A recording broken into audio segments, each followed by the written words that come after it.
ধরে এনেছে, দেখো কত মাছ। আর জালের ভিতরে তো মাছ দেখলেই মাথা খারাপ হয়ে যাবে পুরো। একটা না যে এত মাছ পড়তে পারে এই ছোট জালে। আর এটাই এই ছোট্ট জল জল কিন্তু একেবারে কম। গ্রামের গরু বাছুর এখানে আসে। আর আমাদের সিভিক পুলিশ ভলেন্টিয়ার দেখতে পাচ্ছি ওপর দিয়ে ঘুরছে। বেআইনি কাজ করলেই কিন্তু এই সিভিক ভলেন্টিয়ার এসে ধরবে। হাই হ্যালো বলে দিলেন উনি দূরের থেকে। আর এই কিন্তু আমাদের এই বিখ্যাত ছোট ছোট মৌটি মাছ সুন্দরবনের। কখনো কোনো মাছ না থাকলে কিন্তু এই মাছে আমাদের বাঁচিয়ে রেখে দেয়। দেখুন জাল সাদা হয়ে গেছে পুরো একদম, ওপর নিচ করে পুরো জাল সাদা একবারে। জালের ভিতরটাও কত মাছ।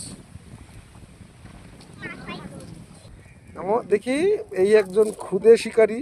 আর দেখুন একটানে কত মাছ পড়েছে দেখুন। ভাবা যায় কুড়ালে পুরো 1 কেজির উপরে।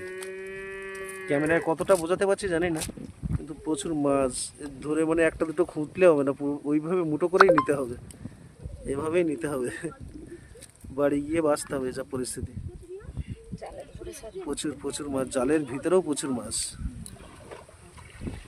এটা কি পুঁটি মাছ বড়টা? হ্যাঁ পুঁটি মাছ। দেখুন ব্যাগের মধ্যে কত হয়ে গেছে একটা নেই। আর লাগবে না, একটা নেই, গল্প শেষ।